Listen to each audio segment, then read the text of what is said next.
હાર્દિકભાઈ રે લપ થાય પછી તો રોડ વચ્ચે મોબાઈલ મૂકી દીધો. વિડીયો જોતા જાવ ખબર પડી જાય છે. પછી તો ડીએનડી કલેક્શનમાં પ્રમોશનનો વિડીયો ઉતારવા આવી ગયા. તો કેમ છો બધા મિત્રો, મજામાં દેશો? આપણા નવા મિની વ્લોગમાં તમારું બધાનું સ્વાગત છે. બપોરે જમી કરવીને બેહી ગયા નાની દુકાને, ધ્યાન રાખો. દુકાનેથી સીધા હાર્દિકભાઈ ઘરે બેહવા આવ્યા. અહીંયા તો બધા એના ભાઈબંધ વાંચવા આવ્યા.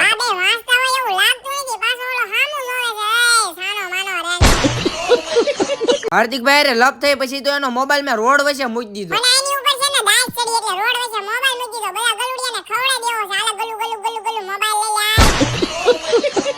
મેં કીધું તાર મોબાઈલ જોતો હોય તો લઈ જા, હું કઈ દેવા નહીં આવ્યું. પછી તો લેવા આવ્યો. લે કપડાનો સ્ટોક થઈ ગયો છે એટલે ડીએનડી કલેક્શનમાં વિડીયો ઉતારવાનો હતો. ગાડી કાઢે નીકળી ગયા વિડીયો ઉતારવા. અત્યારે ડીએનડી કલેક્શનમાં વિડીયો ઉતારો. કોટનના નવા પેન્ટ આવ્યા એનો વિડીયો ઉતારવાનો હોય. પછી તો એક પછી એક પેન્ટ દેખાડી દીધા, વિડીયો ઉતારી નાખ્યો. કોટનના પેન્ટનો વિડીયો ઉતારી નાખ્યો. પછી તો 1099 નો કોમ્બો છે એનો વિડીયો ઉતારવાનો હોય. પછી તો એના 2-3 વિડીયો ઉતારી નાખ્યો. બધા કોમ્બોના વિડીયો ઉતારી નાખ્યો. પછી તો નવા બૂટ આવે એનો વિડીયો ઉતારી નાખ્યો. વિડીયો ઉતારતા હાંજ પડી ગઈ. હાંજે પાછા ઘર બાજુ નીકળી ગયા. ઘરે આવીને પાછા મોટી દુકાને ધ્યાન રાખવા બેસી ગયા. તમે બધા ફોલો તો કરી નાખો.